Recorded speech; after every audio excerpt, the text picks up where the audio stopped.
یہ جو آج کل ریپ کیسز ہو رہے ہیں ان کا کوئی سلوشن کیا ہے؟ میں نے تو کئی دفعہ سلوشن پیش کیا ہے کہ اسلامک سزائیں نافذ کی جائیں، ڈیٹرنس ہے، چند ایک کو سزا ہوگی اور باقی سب کے لیے وہ ڈیٹرنس بن جائے گی۔ لیکن اگر آپ اسلامک سزائیں نہیں کریں گے، اب تو دیکھیں وہ لبرل قسم کی عورتیں بھی پارلیمنٹ کے اندر، اور وہ بھی یعنی تقریر کے دوران کہہ رہی ہیں کہ سرعام پھانسی دی جائے ان لوگوں کو۔ جب ہم پھانسی کی سزا کی بات کرتے تھے کہتے تھے یہ بیسک ہیومن رائٹس کے خلاف ہے۔ یورپ نے پابندی لگائی رکھی پاکستان کے اوپر کہ جی آپ یہ پھانسی کی سزا موقوف کر دیں، ادروائز آپ پہ سینکشنز لگا دیں گے۔ یہ تو جب یہ دہشت گردی کا ایشو شروع ہوا اور ضرب عصب اور رد الفساد والا معاملہ، تو پھر پھانسی کی سزا کے اوپر سے پابندی پاکستان نے اٹھائی ہے جب اپنے کے اوپر برا وقت آیا، اور آپ دیکھیں پھر دہشت گردی کنٹرول بھی ہوئی ہے۔ یعنی ہم نے مارے کھانے کے بعد، ذلت کاٹنے کے بعد یہ سیکھا ہے کہ اسلامک سزاؤں کے اندر حکمت ہے۔ پہلے تو دہشت گردوں کو ہوتا تھا ٹھیک ہے پھانسی تو ہونی کوئی نہیں ہے، ایک نہ ایک دن تو جیل توڑ کے نکل ہی جائیں گے، اور کتنے بڑے بڑے نکل بھی گئے ہیں آپ کو پتہ ہے، امید لگی رہتی تھی۔ لیکن اب آپ دیکھتے ہیں آئے دن ٹی وی میں خبر آتی ہے کہ آرمی چیف نے اتنے جو ہیں وہ دہشت گردوں کی پھانسی کی سزا کے اوپر سگنیچر کر دی ہے، ان کو ٹانگ دیا گیا، تو اس کی وجہ سے اتنی ڈیٹرنس بنی ہے۔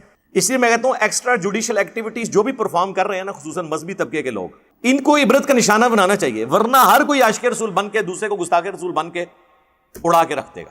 تو آپ دیکھ لیں وہ جو عمران بھائی کو جس نے شہید کیا تھا، وہ جو گارڈ تھا بینک کا، اسے سزائے موت دے دی ہے نا، ابھی پھانسی لگا نہیں، لیکن ورنہ چھوٹی عدالتیں تو اتنی جرت ہی نہیں کرتی تھی کسی عاشق رسول کو پھانسی دی جائے۔ بڑی عدالتوں میں فیصلے ہو جاتے تھے، چھوٹی عدالتوں کی جرت ہی نہیں ہوتی تھی، کیونکہ انہوں نے اسی معاشرے میں رہنا ہے۔ یہ پاکستان کی ہسٹری میں پہلی دفعہ ہوا ہے کہ ایک عاشق رسول کے ساتھ کوئی بھی کھڑا نہیں ہوا۔ پشاور میں آپ دیکھ لیں، ایک چھوٹے سے بچے کو ورگلا کے اس کی پوری زندگی برباد کر دی۔ کدھر ہے وہ وکیل جو اس کے ہاتھ پاؤں چوم رہے تھے اس وقت؟ وہ تو بیچارہ اب سڑ رہا ہے نا جیل کے اندر، کراؤ ضمانت، نکالو اس کو باہر، پوری زندگی اس کی برباد کر دی۔ اس ٹائم ہیرو جی غازی خالد، غازی خالد کدھر ہے؟ غازی خالد اس کی زندگی برباد ہو گئی۔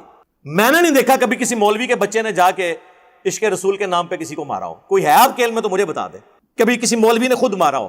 یورپ امریکہ میں یہی لوگ جا کے عشق رسول ختم ہو جاتا ہے، وہاں میلاد کروا رہے ہیں، سب کچھ کر رہے ہیں، لیکن اپنی مسجد میں کسی دوسرے کو نماز پڑھنے سے نہیں روکتے، اونچی آمین کہنے سے نہیں روکتے، کیونکہ انہیں پتہ ہے وہاں عدالتیں آزاد ہیں، سیدھا بھیجیں گے جیل، ڈپورٹ کر دیں گے۔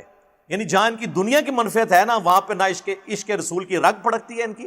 ہمارے نزدیک تو یہاں بھی غلطی پھڑک رہی ہوتی ہے۔ میں ویسے بتا رہا ہوں کہ وہاں دیکھ لیں سارے پیر وہاں بیٹھے میں، ایک مرید بھی نہیں جو سلمان رشدی کو مار دے جا کے۔ انگلینڈ ہی بیٹھا ہوا نا، پاکستان کے سارے پیروں نے اربوں روپے کے جو ایسٹس ہیں، جو اگلے دن آئے بھی ہوئے تھے، فیس بک پہ بھی لوگوں نے شیئر کرائے ہیں، اربوں کے ایسٹس کہاں پہ ہیں ان کے؟ انگلینڈ میں، سارے پیر انگلینڈ کے اندر، اور سلمان رشدی انگلینڈ میں۔ تقریباً اسے 41-42 سال ہو گئے کتاب لکھی ہوئی، کیوں نہیں مار دیتے اسے؟ یہ سارا عشق ادھر ہی ہے، ادھر پتہ ہے ان کو ہم نے کوئی ایکٹیویٹی پرفارم کی تو ہماری دنیا کا نقصان ہو جائے گا، اس لیے کوئی جرت نہیں کرتا۔ تو یہ اسلامک سزائیں جو ہے نا وہ ڈیٹرنس کے لیے ہوں گی، تو تب یہ ریپ کیسز ختم ہوں گے۔ یہ جو مفتیاء کی ویڈیوز نکلی ہیں، مجھے بتائیں کتنے بڑے علماء ہیں جنہوں نے سامنے آ کے فرنٹ سے لیڈ کیا ہے؟ مفتی تقی عثمانی صاحب کی ذمہ داری نہیں تھی؟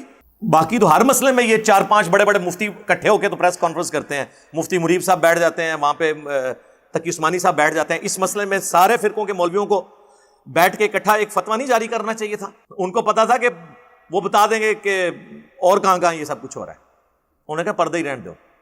وہ اگلے دن ایک بندے نے پوسٹ بنائی ہوئی تھی جس میں سارے مقادب فکر کے وہ علماء جن کی ویڈیوز، یہ خفیہ ویڈیوز نکلی ہیں، ان کی تصویروں کے بعد نیچے ایک اسٹیٹمنٹ لکھی تھی کہ اے اکابرین امت، جب آپ کے کام ایک جیسے ہیں تو مسجدیں الگ کیوں بنائی ہوئی ہیں؟